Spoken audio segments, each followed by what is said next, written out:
el capítulo de neurotransmisores, empezando diciéndoles que los neurotransmisores no se definen nomás como sustancias químicas, por eso ocurre a partir de una sinapsis química, y entonces son sustancias químicas que intervienen en la transmisión de impulsos y que tienen ciertas características fisiológicas. Bien, desde el punto de vista fisiológico o desde el punto de vista neurocientífico, recordemos que las neuronas pues no son más que medios de comunicación, es decir, son células especializadas que nos permiten desde el punto de vista fisiológico, captar unos estímulos que son estímulos provenientes del ambiente, es decir, del medio ambiente externo, y transportar esos estímulos a partir de impulsos nerviosos.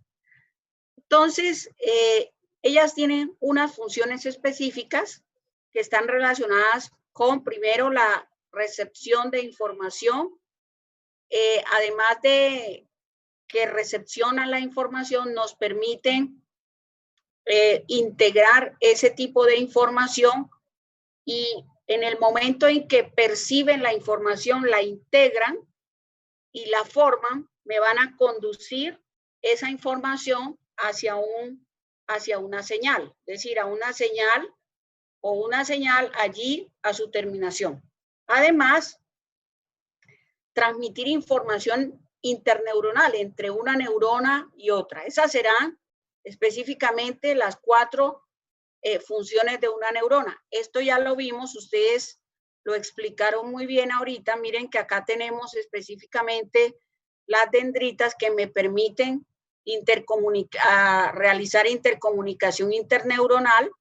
Acá tenemos los nodos o nódulos de Ranvier, y aquí tenemos el axón. Esto que está acá, pues son las vainas de mielina, y estos son los botones sinápticos, donde generalmente, muy probablemente, se van a producir uniones ganglionares y se van a producir algún tipo de información química que probablemente va a estar implicada pues en la liberación de ciertos neurotransmisores con ciertas características fisiológicas. Ya dijimos entonces que las neuronas son de varios tipos. Tenemos una neurona de tipo sensorial, tenemos una neurona de tipo motora, y también tenemos una neurona que se llama internuncial o interneuronal. ¿Qué es la neurona internuncial o interneuronal? Aquella que generalmente comunica neuronas sensoriales con neuronas de tipo motor. Bien, entonces, gracias a todos esos procesos fisiológicos, todos esos procesos fisiológicos pues están relacionados con lo que hoy se conoce con el nombre de sinapsis. Y entonces, el término sinapsis se refiere fundamentalmente a la unión, ¿cierto?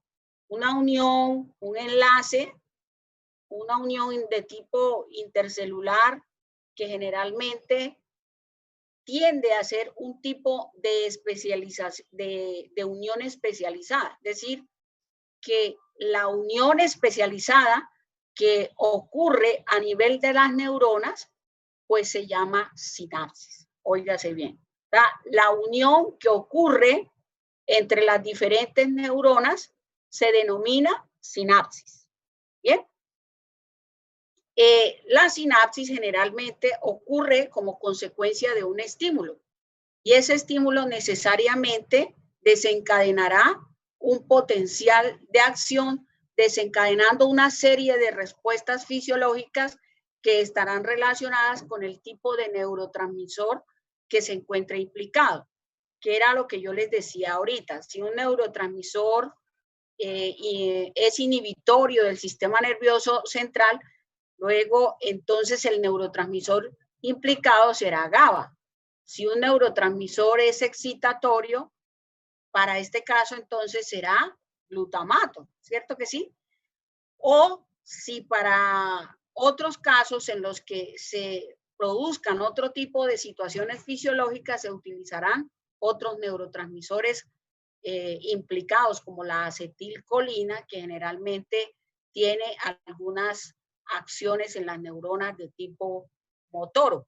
De allí que muy probablemente existan unas sustancias que bloquean la síntesis de acetilcolina en ciertas situaciones desde el punto de vista patológico. Un ejemplo, cuando yo necesito realizar un bloqueo neuromuscular, necesitaré pues una sustancia que se llama relajante neuromuscular que bloquee la síntesis de manera reversible de la acetilcolina. ¿Estamos? ¿Por qué? Porque recordemos lo que acabábamos de decir. La acetilcolina, pues es el principal neurotransmisor de la unión neuromuscular. Por lo tanto, desde lo científico o desde lo farmacológico inclusive, podrían existir sustancias que me bloquean la síntesis de acetilcolina.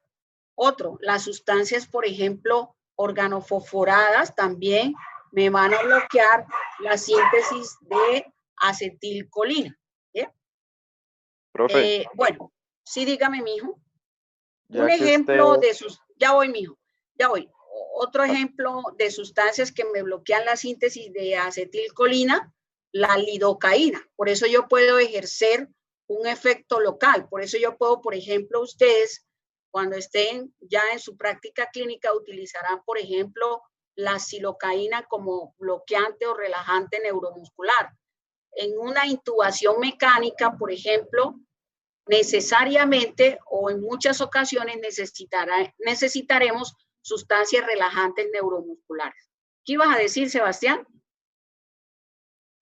Que ya que tocaba ese tema de la acetilcolina, profe, pues yo encontré, cuando estuve buscando sobre los neurotransmisores, que hay unas tribus indígenas que como método de defensa utilizan unos dardos a los que les ponen curare, que porque esa droga en la punta de los dardos los envenenan con eso y eso hace que la acetilcolina llegue a las células receptoras y que las personas mueran por sofocación.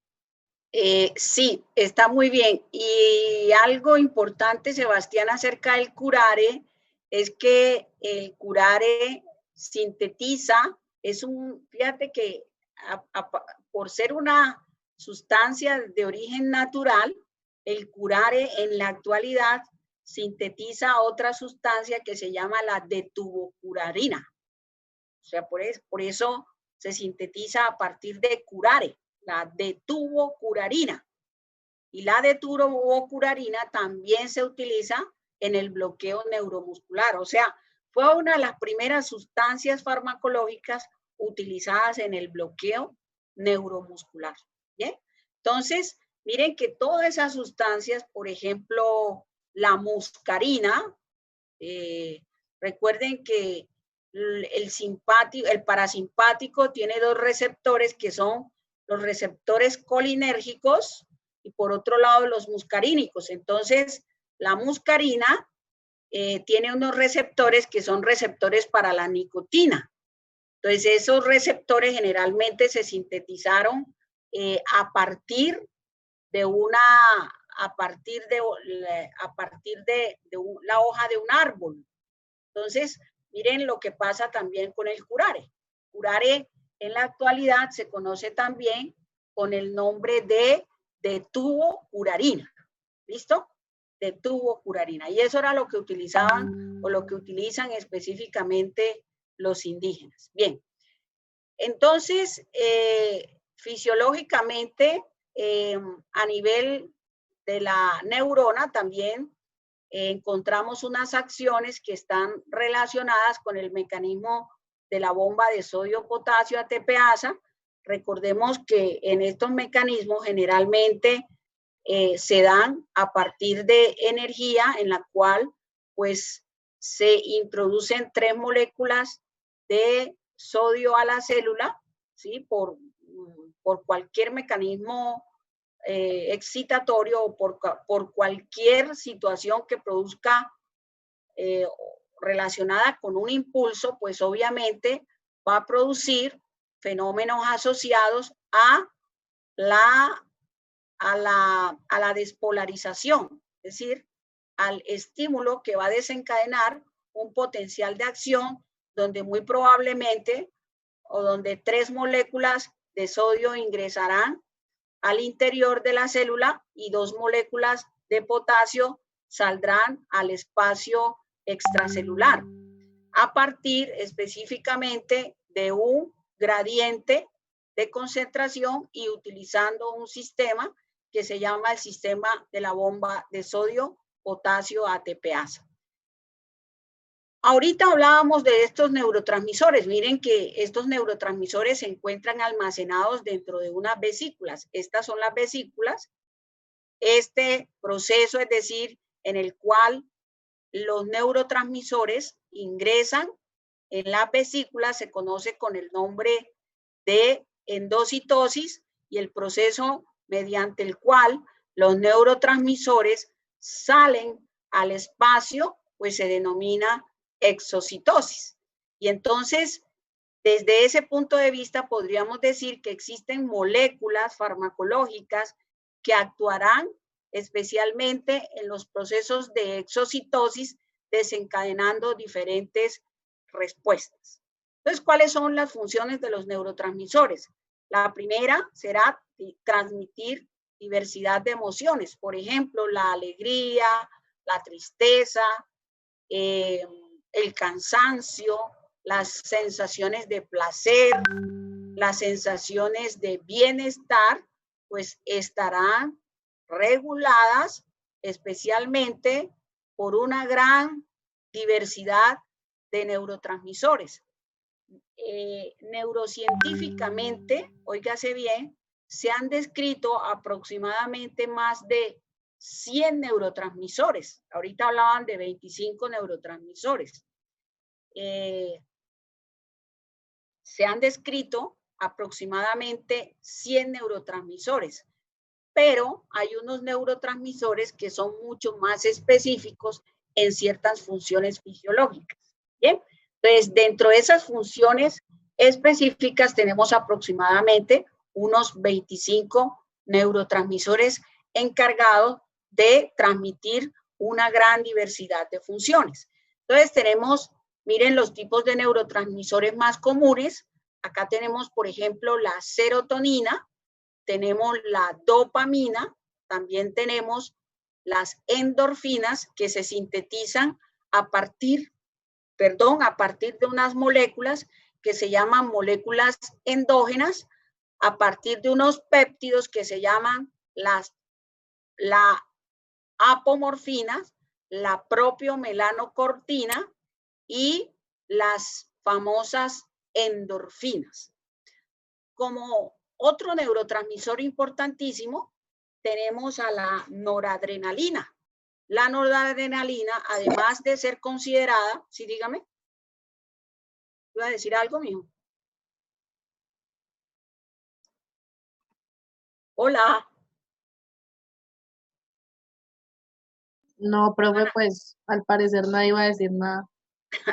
Bueno, listo. Entonces, dijimos, tenemos un neurotransmisor que se sintetiza a partir de una molécula química que se llama la 5-HT hidroxitriptamina.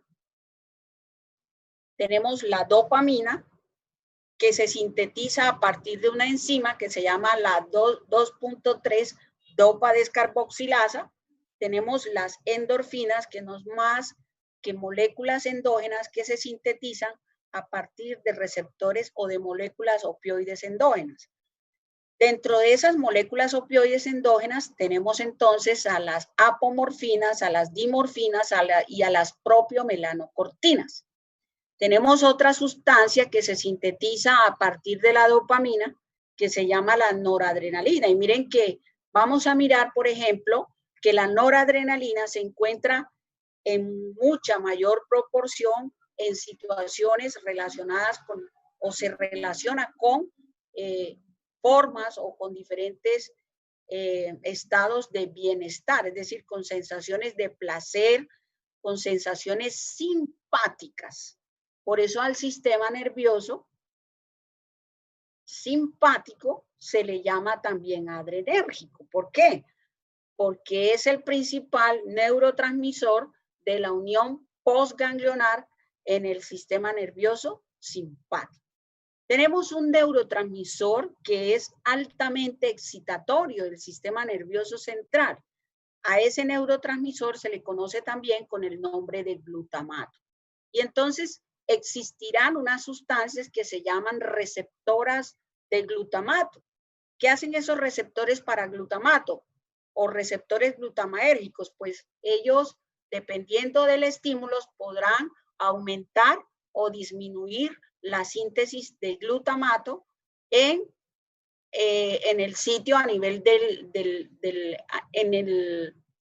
a nivel postganglionar. Tenemos también GABA, GABA A, GABA B, tiene dos tipos de receptores que están involucrados específicamente en mecanismos inhibitorios del sistema nervioso central.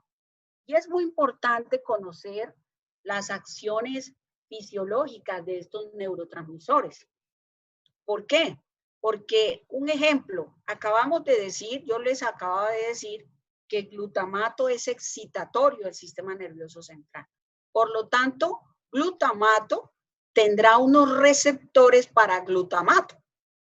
¿De qué se encargan esos receptores? De aumentar la síntesis glutamatérgica o de disminuir la síntesis glutamatérgica.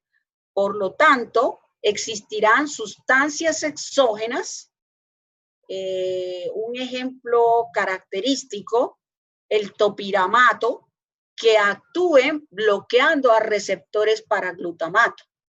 Al bloquearlo, pues obviamente va a ejercer un efecto antagonista sobre esos receptores y en vez de producir estímulo glutamatérgico, me va a disminuir ese estímulo excitatorio a nivel del sistema nervioso central. ¿Sí me entendieron eso que acabé de decir, chicos? ¿Sí lo entendieron? Sí, bien. profe. Entonces les decía que uno puede actuar sobre unos receptores o que se pueden producir actuaciones sobre esos receptores. Yo puedo excitar a un receptor, ¿sí? Aumentando su actividad fisiológica. O puedo disminuirlo y disminuyendo entonces su actividad fisiológica. ¿Para qué? Para producir efectos. Un ejemplo, no sé si ustedes de pronto lo han visto, no sé si ustedes han visto una persona que cuando convulsiona, ¿ustedes han visto a alguien convulsionar? Sí, señora. Pregunto, yo les hago una pregunta, en un trastorno convulsivo, ¿habrá excitación o inhibición de GABA? ¿Qué dicen ustedes? Pues GABA es un neurotransmisor inhibidor. No, estamos hablando, bien, ¿qué pasa con GABA? Inhibe, ¿GABA profe. estará qué? ¿Aumentado o estará disminuido? Disminuido. ¿Disminuido GABA? Aumentado, ¿Está profe, disminuido porque como GABA? es inhibitorio y... O sea, como es inhibitorio, ¿cómo estaría GABA? Inhibido, ¿sí o no? Porque es inhibitorio. ¿Cómo estaría glutamato, por ejemplo? ¿Cómo estaría glutamato? Ojo, aumentado. Bien, como glutamato está aumentado, pues muy probablemente sí está aumentado. Glutamato estaría aumentado. Entonces necesitaremos muy probablemente algunas sustancias farmacológicas, un ejemplo, el topiramato, que, óigase bien, bloquea receptores para glutamato. Al bloquear receptores para glutamato, yo estoy inhibiendo la acción glutamatérgica. ¿Sí me hago entender? Y entonces cuando yo disminuyo la actividad glutamatérgica, cuando yo disminuyo la actividad de glutamato y la bloqueo, ¿cuál será el efecto posterior a esa inhibición de glutamato? Pues que actúe El aumento de GABA, ¿no? GABA. ¿El aumento de quién? De GABA. No metamos a otro neurotransmisor, porque yo podría tener una sustancia exógena que puede ser selectiva sobre un neurotransmisor. Entonces, ¿qué pasaría allí? Se disminuye el glutamato y entonces puedo ejercer efectos inhibitorios del sistema nervioso central. ¿Sí me hago entender? Sí, profe. Bien, entonces, un ejemplo, el topiramato. Vámonos con otro ejemplo. Vamos a dar el ejemplo de GABA. GABA es inhibitorio del sistema nervioso central. Hasta ahí está claro. ¿Sí? Yo podría, Sí, profe. en un trastorno convulsivo, utilizar una sustancia que me aumente o que me estimule a GABA. Si yo estimulo a GABA, ¿qué pasará con el efecto inhibitorio del sistema nervioso central? Pues que se va a aumentar. Se aumenta. Es decir, hay excitación GABAérgica. Por lo tanto, habrá mayor efecto inhibitorio. Ojo con lo que estoy diciendo. Mayor efecto inhibitorio de GABA.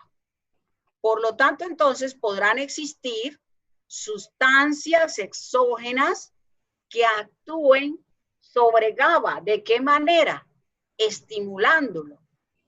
Un ejemplo, un fármaco utilizado en el tratamiento de la convulsión. Un ejemplo, gabapentina, que es una sustancia anticonvulsivante. Entonces ahora sí se dan cuenta cuál es la importancia de estos neurotransmisores. Entonces yo puedo decir, serotonina está relacionada con las sensaciones de placer, con las sensaciones de bienestar, con la tranquilidad, con la disminución de la ansiedad. Las endorfinas que se sintetizan, por ejemplo, por fenómenos asociados a la actividad física. Por eso, cuando hacemos ejercicio, liberamos endorfina. Y la endorfina tiene una acción directa en el sueño. ¿Hasta ahí vamos claros, muchachos? ¿Sí o no? Sí, señora. Bien. Existen otros neurotransmisores además, que son la acetilcolina y la adrenalina. Entonces, los neurotransmisores se clasifican de diferentes maneras. Se clasifican en aminas, purinas, péptidos, aminoácidos, gases y ésteres. Un ejemplo de una amina, la noradrenalina. La dopamina es una amina. Un ejemplo de un gas, el óxido nítrico, será un neurotransmisor que pertenece al género de los gases. Péptidos, por ejemplo, los péptidos endógenos. Ésteres, aminoácidos y purinas. ¿Puedo continuar? Sí, profe. Bien. Entonces, existirán situaciones patológicas que estarán relacionadas con la disfunción de un neurotransmisor. Un ejemplo, la esquizofrenia. Otro ejemplo, los trastornos convulsivos. Y dentro de los trastornos convulsivos, yo podría tener en cuenta que existen diferentes trastornos convulsivos. Un ejemplo, la distonía. Otro ejemplo, la hipotonía. Otro ejemplo, una convulsión tónico-clónica generalizada. Entonces, ¿aquí qué va a pasar? Pues existirá una disfunción de neurotransmisores, porque se supone que estos neurotransmisores deben liberarse de manera de manera equilibrada. Pues cuando se disminuyen o se aumentan esos neurotransmisores, se producirán ciertas patologías. Y acuérdense que las patologías del sistema nervioso central generalmente son patologías o van a ser patologías de diferentes o con unos manejos bastante difíciles. Un ejemplo, la depresión, dijimos, la enfermedad de Parkinson, el Alzheimer, la demencia, la esclerosis lateral amiotrófica, ¿sí? ¿Qué otra enfermedad está relacionada a la enfermedad maníaco-depresiva o los trastornos bipolares? Podrán estar relacionados con disfunción de ciertos neurotransmisores. Bien, entonces, esta diapositiva, miren, que me muestra primero aquí un tipo de enfermedad específica que es la enfermedad de Parkinson, en el cual las neuronas productoras de dopamina se encuentran localizadas específicamente ¿a dónde? En la sustancia nigra. ¿Qué pasa con esas neuronas? Esas neuronas transmiten a un neurotransmisor en común. ¿Cómo se llama ese neurotransmisor? La dopamina. Luego entonces esta dopamina llega a las zonas del cerebro y controlan, óigase bien, una vía que se llama la vía dopaminérgica. Entonces, lo voy a explicar aquí para que ustedes lo tengan claro, ¿sí? Vamos a explicarlo aquí rápidamente. Entonces, miren, aquí tenemos una vía que se llama la vía dopaminérgica. Bien. Entonces, voy a dibujar aquí. ¿Sí están observando el triángulo, muchachos? Sí, Aquí profe. tenemos Sí, profe. una vía, la primera vía para dopamina es la vía mesolímbica o también llamada mesocortical. Entonces vamos a colocarla aquí, mesolímbica o mesocortical. También llamada mesocortical. Y toda esta vía en la producción de dopamina estará relacionada con funciones específicas. Mesocortical. Esta función siempre estará relacionada con el pensamiento. Pensamiento. Bien. Pensamiento, emociones. Por acá tenemos otra vía que está relacionada con este proceso, que es la vía motora, que también se llama vía nigroestriatal o nigroestriada. ¿Bien? Nigroestriatal. ¿Qué me controla esta vía? Esta vía me controla tanto el movimiento como el equilibrio. Va. Listo. Por acá, además, tenemos otra vía que se llama la vía neuroendocrina. Es decir, que controla todas acciones de tipo endocrino. Y entonces a esta se le llama la nigroestriatal, aquí tenemos la mesolímbica, y aquí tenemos otra vía que se llama la túbero-infundibular, con B de boca. Túbero-infundibular. ¿Qué regula lo túbero-infundibular? Todo lo que tiene que ver con lo endocrino. Y entonces, de allí que en pacientes que tienen enfermedad de Parkinson, como se produce una baja de los niveles de neurotransmisores de dopamina, ¿sí?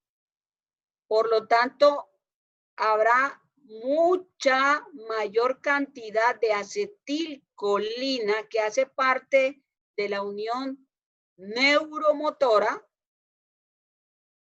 producirá otra cosa, producirá una enfermedad que se llama la enfermedad de Parkinson. Por eso en la enfermedad de Parkinson se disminuye dopa y se aumenta acetilcolina. Pero ¿qué controla la dopamina? Controla el movimiento y controla el equilibrio. Como la dopamina no solamente es responsable del movimiento y el equilibrio, sino que además regula lo que tiene que ver con el pensamiento y lo túbero y fundibular, pues los pacientes o los individuos que sufren de enfermedad de Parkinson muy probablemente van a tener fenómenos asociados a olvido, a trastornos de la memoria, a trastornos del pensamiento y algunos, por ejemplo, tendrán episodios de alucinaciones. ¿Sí me entienden eso que acabé de explicar, muchachos? Sí, profe. ¿Una pregunta? Profe, yo tengo una pregunta. Sí, dígame. Pero esas vías nomás existen, por ejemplo, en la dopamina o en todos los neurotransmisores. No, solo existen para dopamina. Obviamente que son vías que pueden estar involucradas de manera indirecta con la síntesis de dopamina, como lo que pasa con la acetilcolina.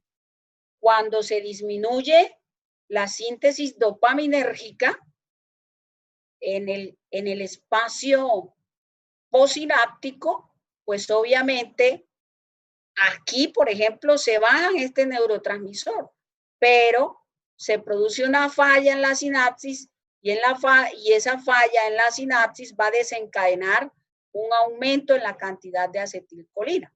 No, la acetilcolina no está involucrada de manera directa en la vía dopaminérgica. ¿Sí está claro, muñeca? Sí, señora. Bien. Entonces, Profe, miren, aquí. Pregunta. ¿Sí? ¿La vía neuroendocrina es la misma tuberoinfundibular o son diferentes? Sí, señora. Son Es decir, todo lo endocrino, por eso ustedes miran que los pacientes que utilizan sustancias antiparkinsonianas utilizadas en tratamiento del Parkinson van a tener también otro tipo de trastornos.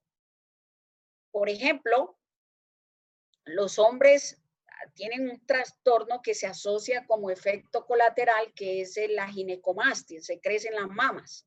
¿Por qué? Porque de manera agonista parcial, ¿se acuerdan cuando vimos agonistas? ¿Se acuerdan o no? Cuando vimos agonistas, los agonistas parciales pueden afectar de lejos a un determinado receptor, ocasionando una respuesta. ¿Se dan cuenta que sí o no? ¿O sí se acuerdan o no se acuerdan? Sí, profe. Bien, perfecto. Entonces, como tercera medida, las neuronas transmiten la dopamina a través de la sinapsis, eso ya lo sabemos. En la sinapsis, pues una neurona generalmente va a transmitir una orden y entonces esa orden que se va a transmitir o como efecto de la enfermedad de Parkinson, pues obviamente se disminuye, se aumenta la función de la acetilcolina. La dopamina generalmente puede entrar en un proceso que se llama el equilibrio con la acetilcolina, controlando el movimiento. Por eso, ¿cómo es la marcha de los pacientes que tienen enfermedad de Parkinson? ¿Cómo creen ustedes que es la marcha? No es precisa. O sea, no es precisa. A esa marcha se le llama la marcha atáxica o la marcha de robot o los movimientos involuntarios de los miembros superiores. ¿Se dan cuenta? Entonces, hay bradicinesia, hay lentitud del movimiento. ¿Está claro?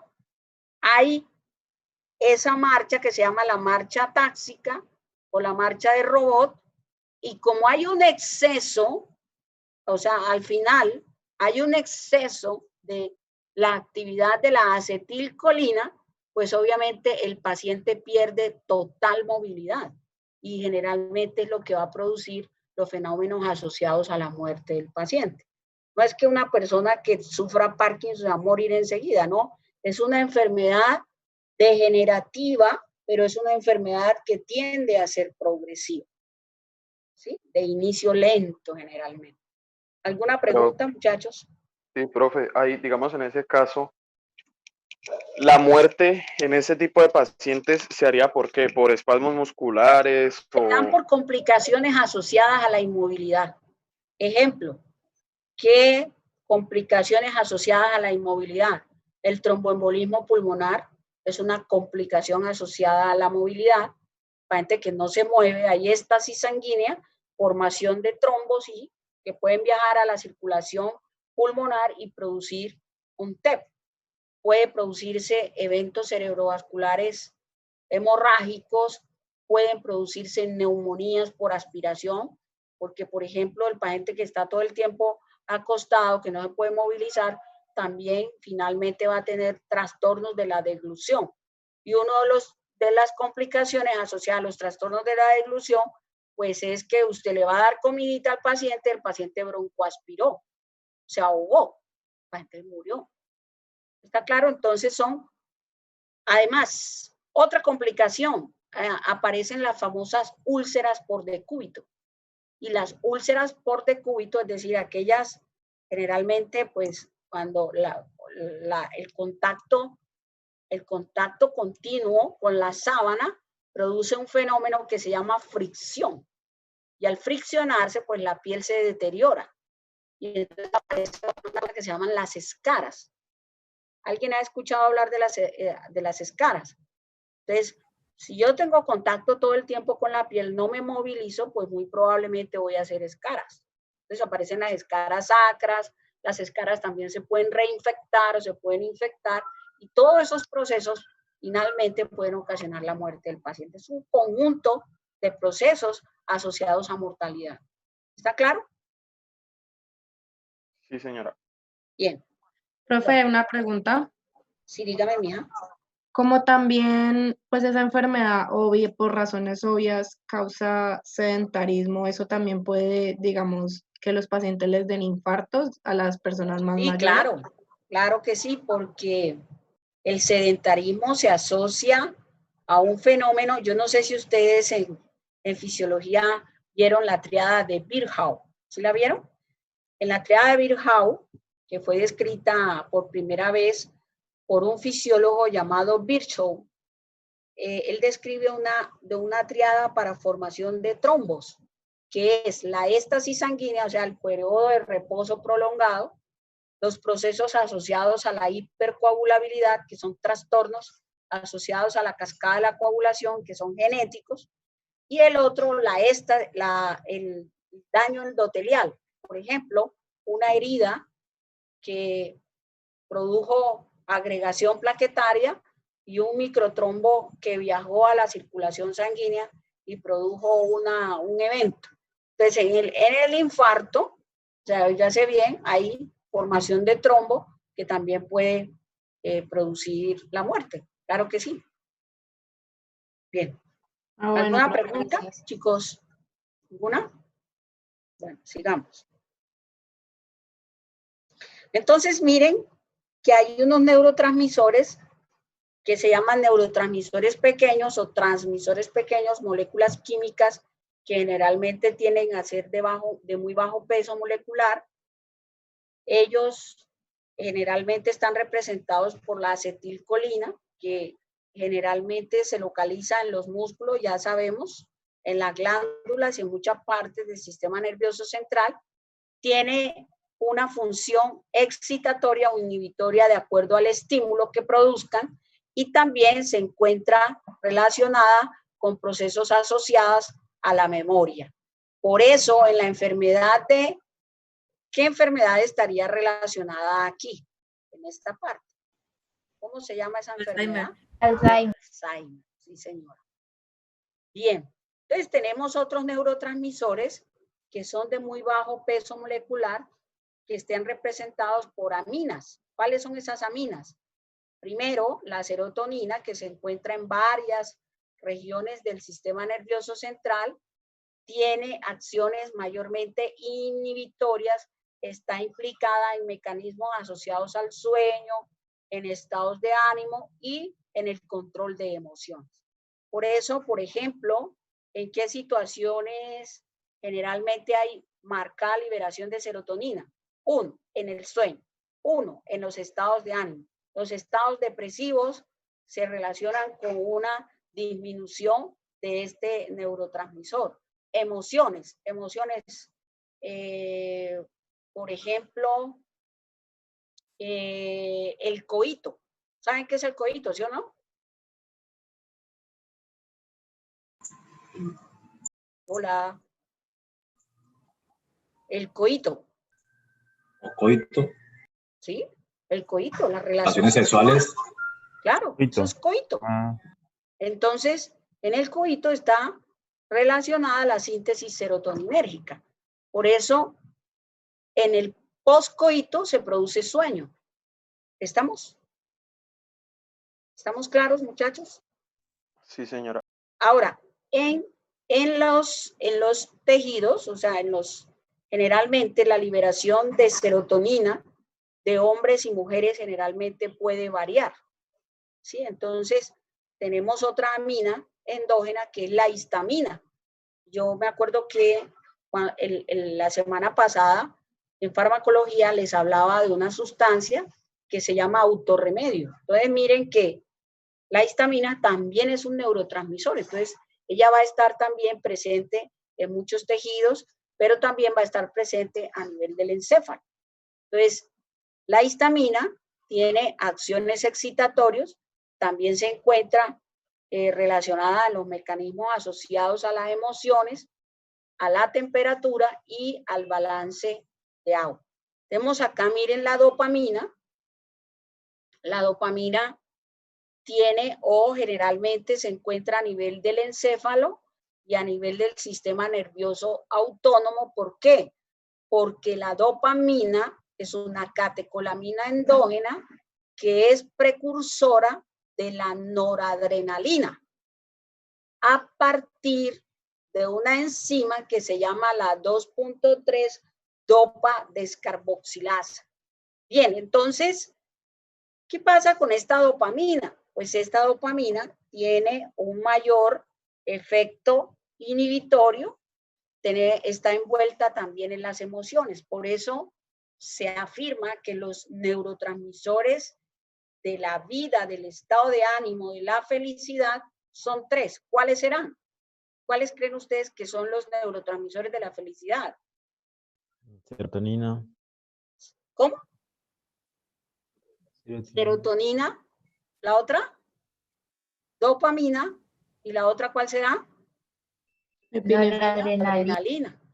De allí, chicos, que la mayoría de sustancias utilizadas en el tratamiento de trastornos depresivos utilicen como mecanismo inhibir la recaptura de estos neurotransmisores.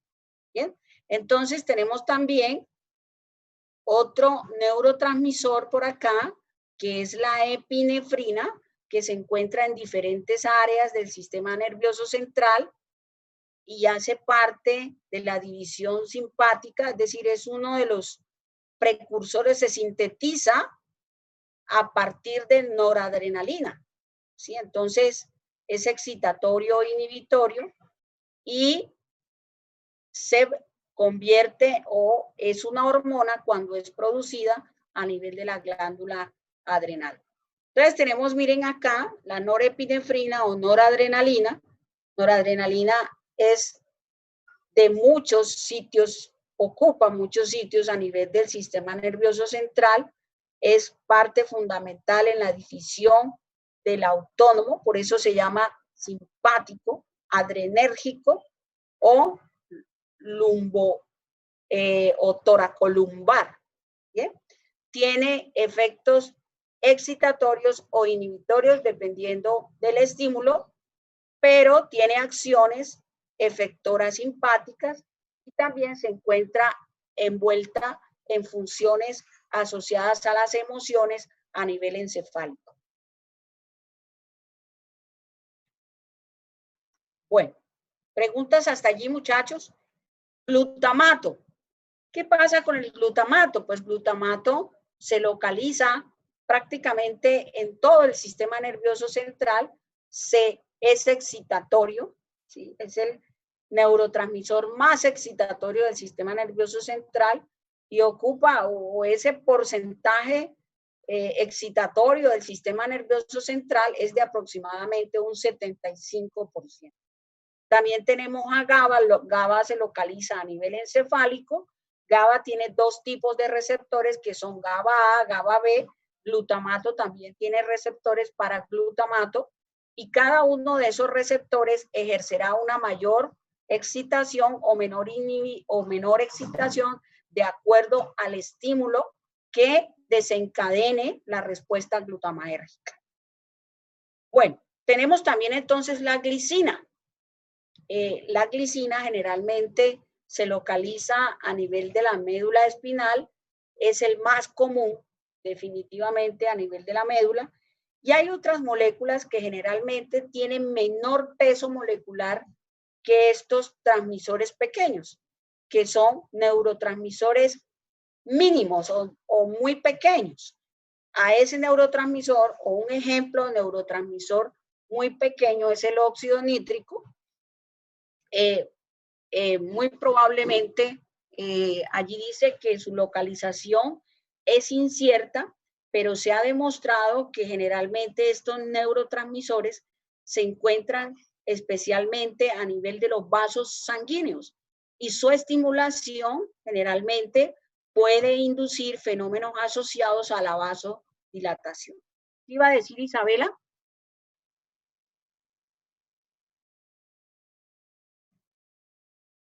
¿Qué iba a decir Isabela Marín? Profe. ¿Sí?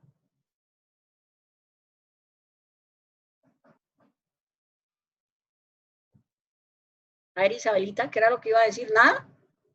No, señora. Ah, bueno, no, sino que la vi ahí como alzando la mano. Entonces, ¿ustedes sí me han entendido lo que he dicho hasta ahí ahora? ¿O no?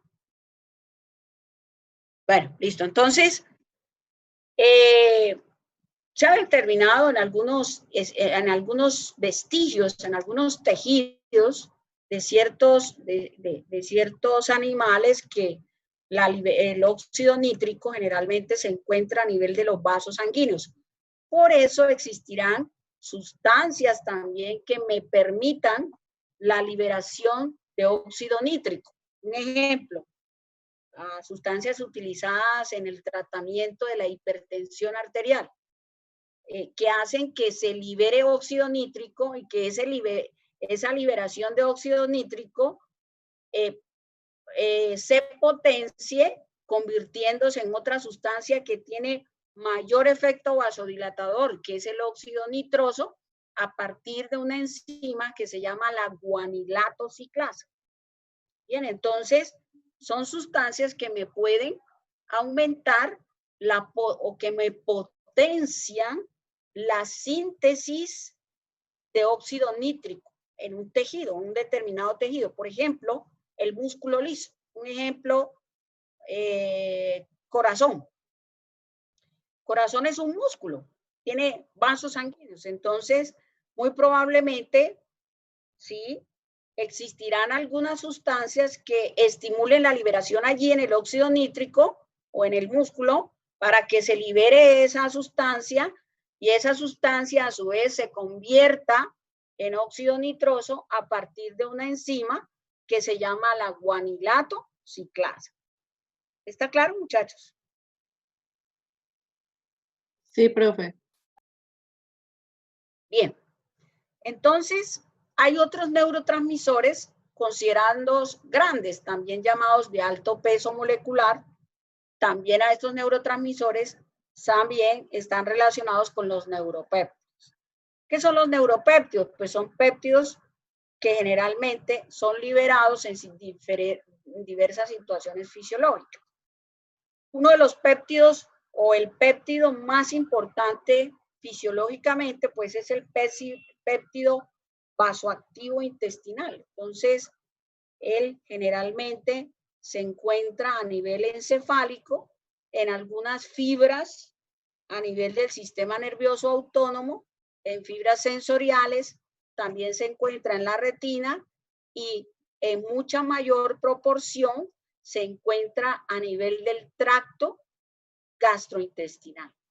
Por eso yo les decía ahorita que el sistema nervioso entérico es un sistema incierto, es un sistema, no digamos que insípido, porque insípido es una palabra feita, pero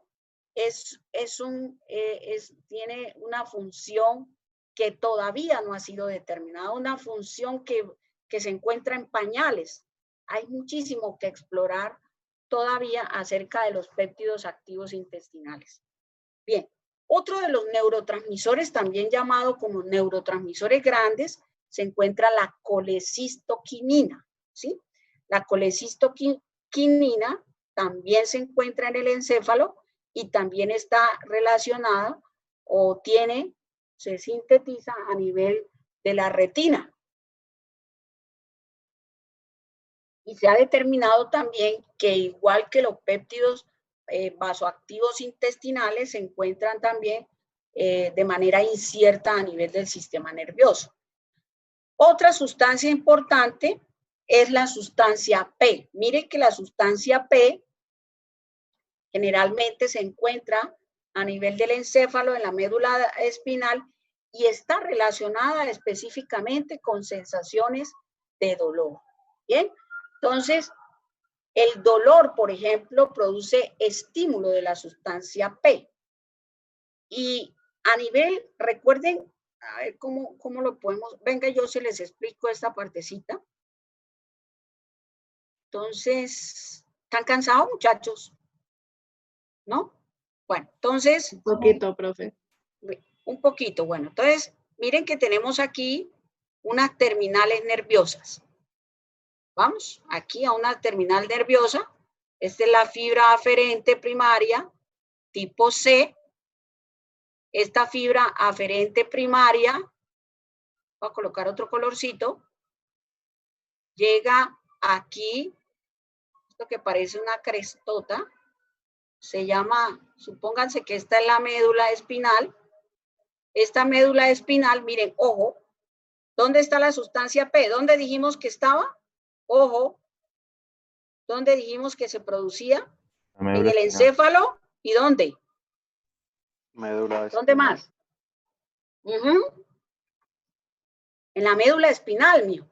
Y entonces, en esta médula espinal, aquí, si el estímulo es suficiente, se abre la compuerta, se aumenta la síntesis de sustancia P, se aumenta también la síntesis de noradrenalina, que también se encuentra por allí.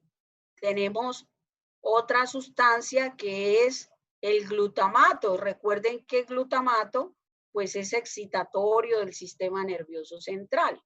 Entonces, esta sustancia P activa o está inherente o se encuentra en las rutas sensoriales del dolor.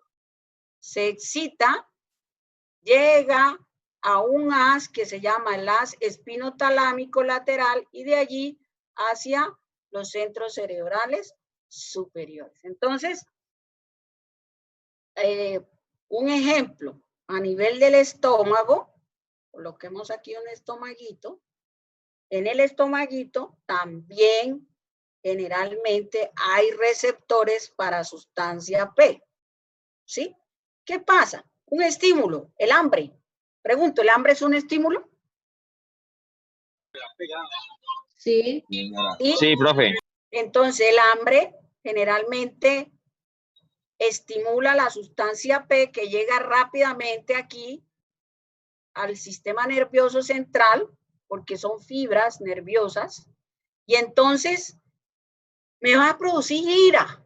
Entonces está relacionado con la ira, está relacionado con la rabia. Por eso, ¿a qué horas generalmente aparecen a qué horas generalmente se disparan los accidentes de tránsito en la vía? ¿Cuáles son las horas en las que más se producen? ¿En las horas qué? Las horas pico. En las horas pico. ¿Por qué? Porque en las horas pico, o sea, a las 6 de la tarde usted sale de clases y usted va con hambre. Usted dice, me quiero comer hasta el perro de la casa, ¿sí o no? ¿Sí? aunque quien se me coma un perro, mejor dicho, será sujeto será objetivo militar, ¿no? Entonces, bueno, mentiras. Entonces, pues el hambre es un estimulante de sustancia P. Bien, entonces, el dolor. Y como estas sustancias se encuentran aquí relacionadas a nivel de la médula espinal, pues en esa misma ruta se encuentra la noradrenalina.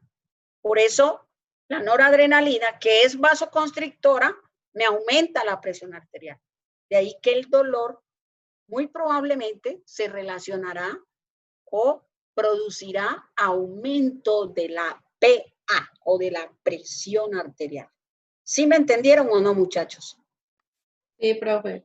Bien, perfecto. Entonces, es mayormente excitatorio, entonces se encuentra relacionado con sensaciones de dolor. Por acá tenemos, miren, que se encuentran también las encefalinas. Y entonces, esas encefalinas se encuentran en varias regiones también, en la retina, también en el tracto gastrointestinal. Entonces, existen unos receptores opioides endógenos responsable de la liberación de estos neurotransmisores o estos transmisores. Por ejemplo, son unas moléculas que se llaman moléculas endógenas. Son la apomorfina, la dimorfina, la propiomelanocortina. Entonces, de allí que existan unas sustancias farmacológicas que se llaman opiáceos. ¿Dónde actúan esos opiáceos? En receptores opioides, precursores de receptores para opio. Por ejemplo, los receptores mu, los receptores sigma, los receptores kappa y los receptores delta. ¿Bien? Y son inhibitorias, es decir, que si yo excito o si yo estimulo a un receptor opioide, pues voy a producir, ¿sí?, efectos opiáceos y entonces voy a bloquear mecanismos de dolor. Muy probablemente yo podría decir que los opiáceos no son más que sustancias que bloquean receptores, es decir, que bloquean el dolor. ¿Sí?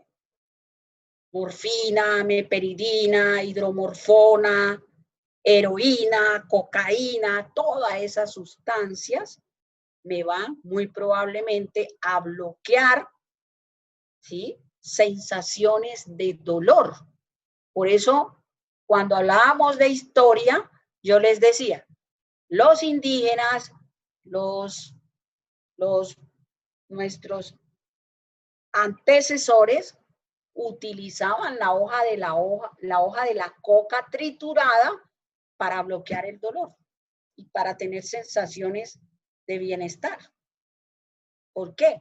Porque pasa este fenómeno que ustedes están observando aquí. Aparecen también las endorfinas, que también se liberan de manera endógena, sobre todo con la actividad física. Un ejemplo, ¿cuándo liberamos generalmente endorfinas?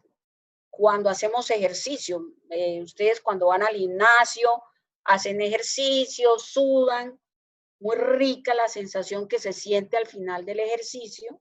Entonces uno suda, libera endorfinas, al liberar endorfinas que se encuentran en varias regiones del sistema nervioso central y a nivel del tracto intestinal, pues esas sensaciones son inhibitorias.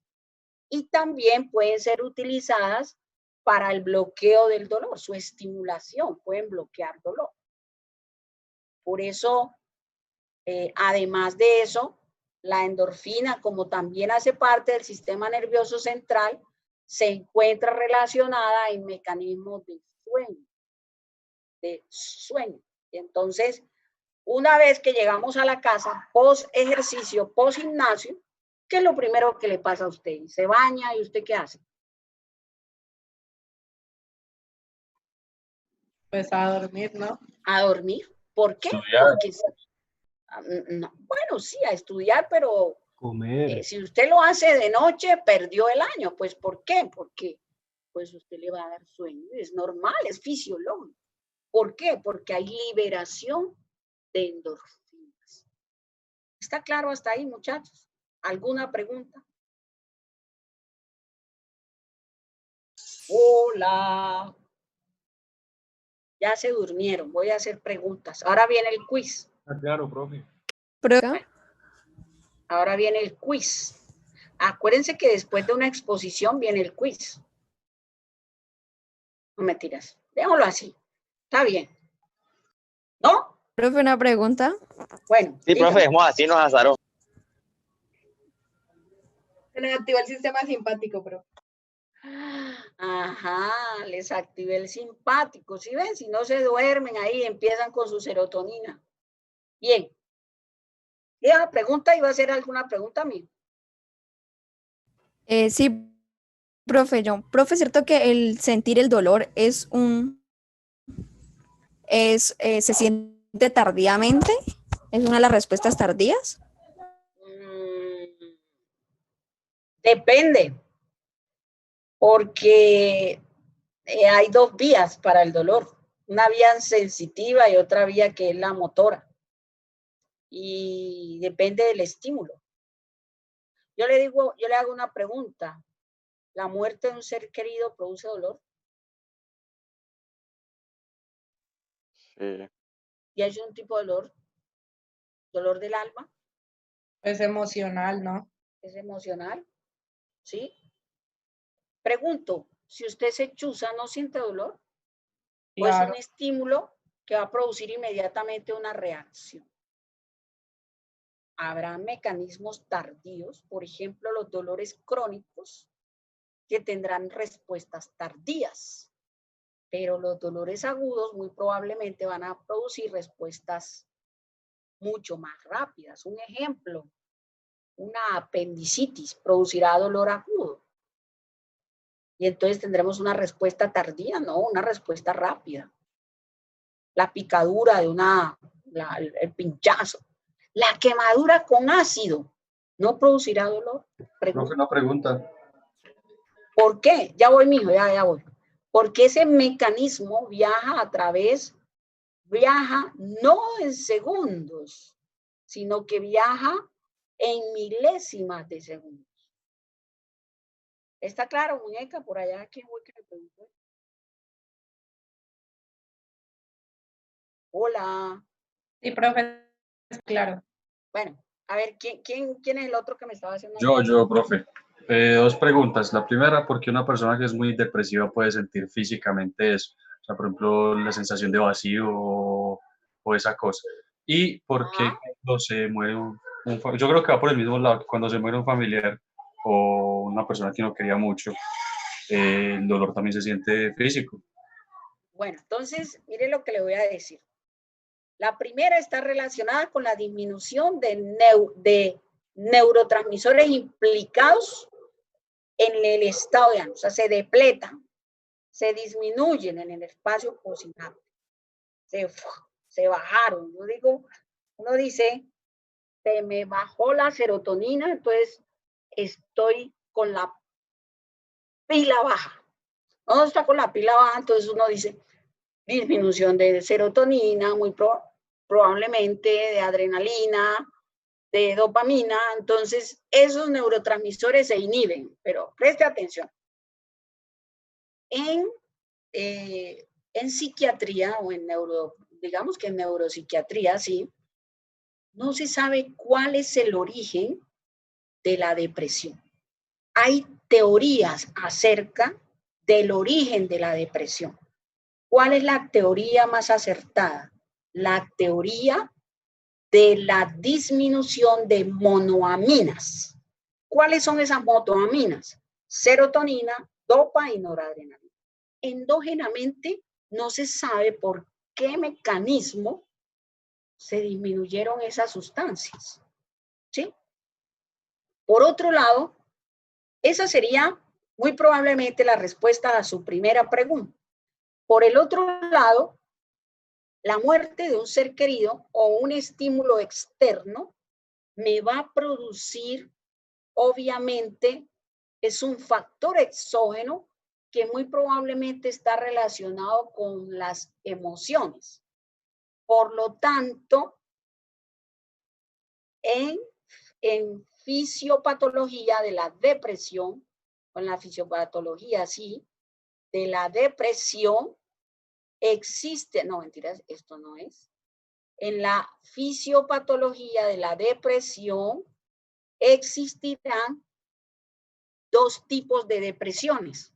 Aquí tenemos un tipo depresivo y aquí tenemos un subtipo. Entonces aquí tenemos la depresión endógena, es decir, se depletan los neurotransmisores, se disminuyen, ¿sí? Se depletan.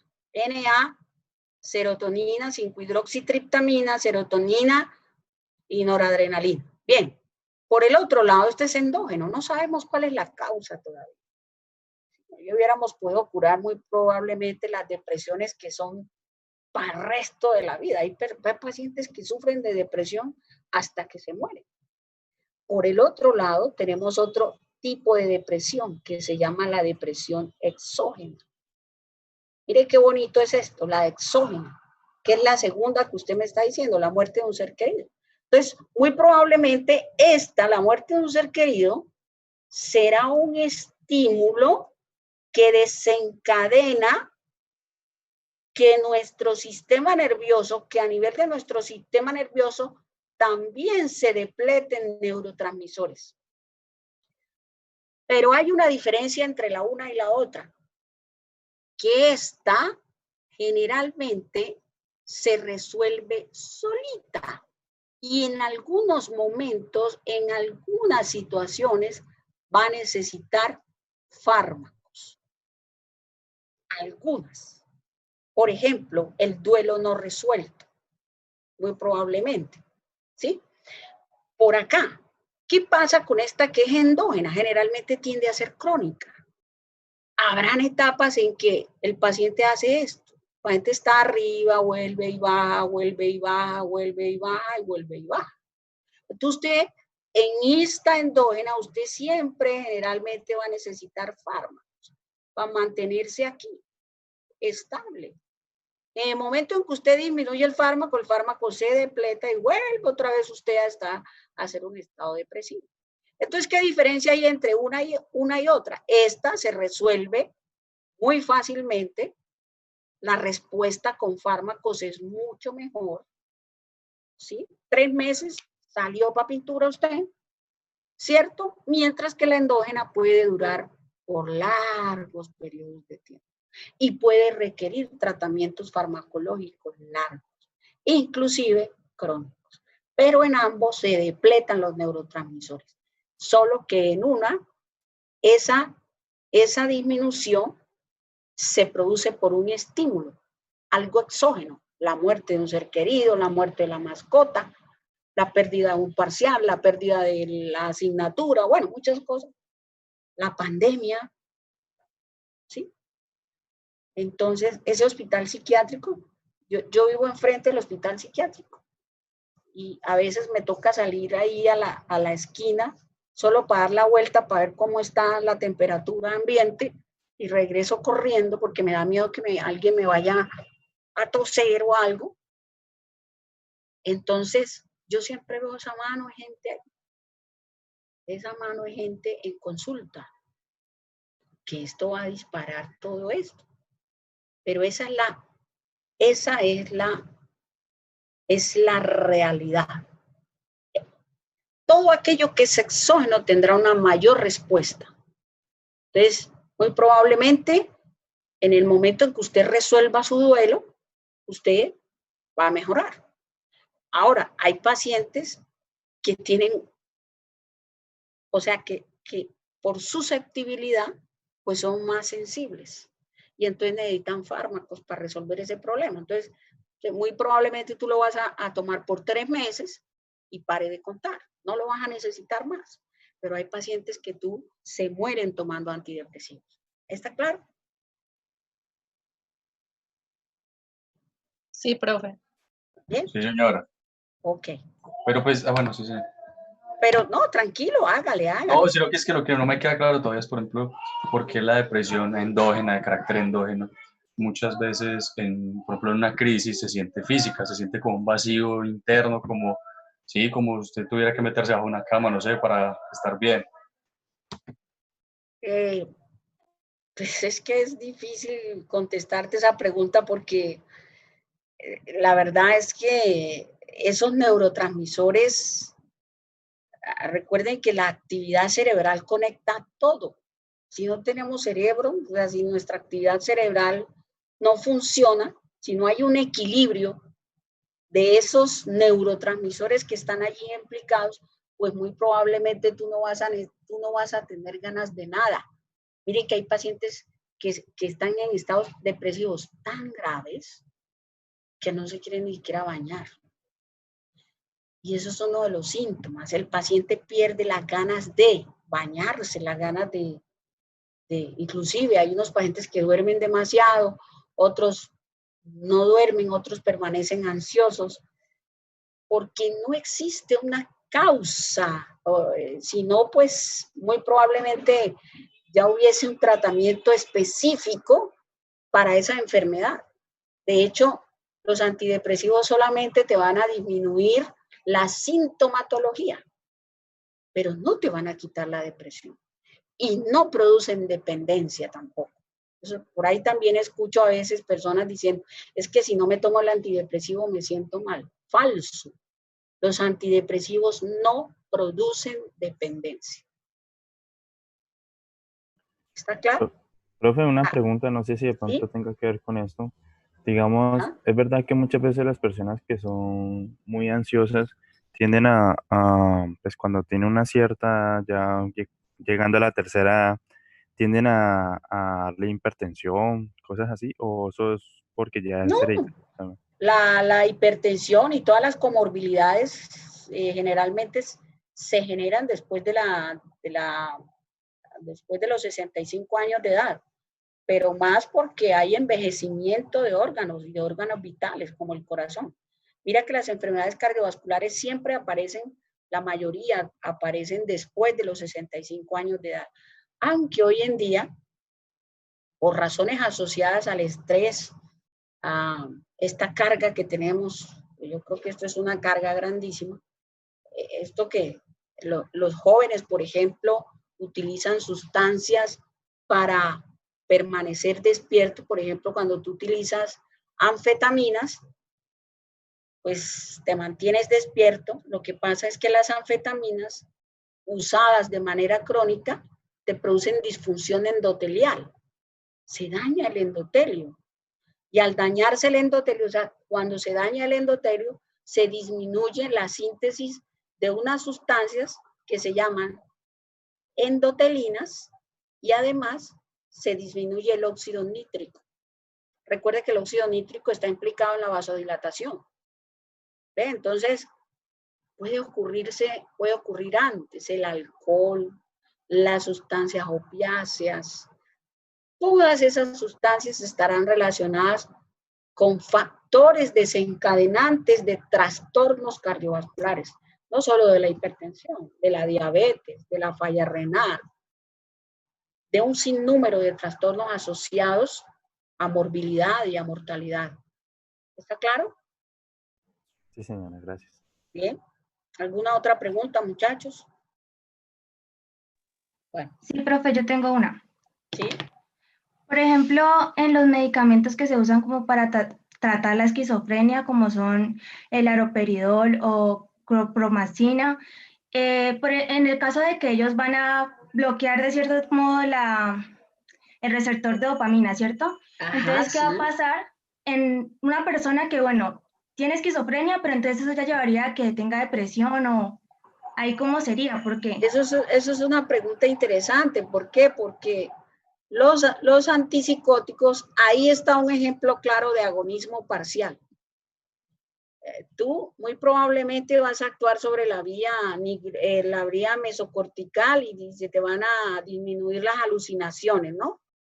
Pero el gran problema de eso es que como es mesocortical, vea, pensamiento, estado de ánimo, muchos fármacos te van a producir otros efectos indeseables. Entonces te pueden producir trastornos depresivos, te puede producir esa marcha táxica, la marcha de robot, porque ellos también actúan en la vía nigroestriatal. Entonces, la sedación, la somnolencia, la cialorrea, es decir, empiezan a babear, el haloperidol, la clorpromacina, que son antipsicóticos o neurolépticos típicos, te van a producir efectos selectivos sobre una vía, pero de manera agonista parcial, te producen otro tipo de efectos, y entonces esos efectos se llaman efectos colaterales mediados por la administración de esa sustancia.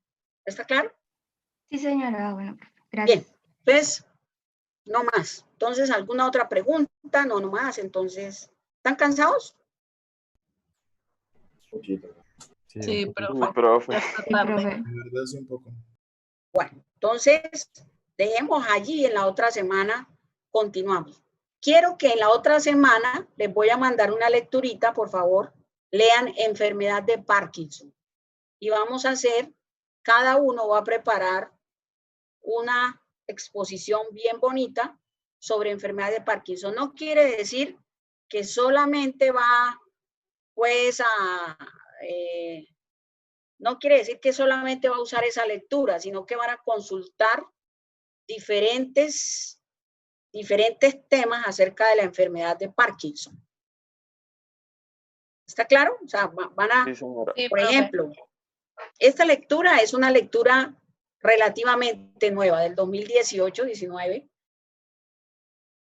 Van a hacer la definición, la etiología,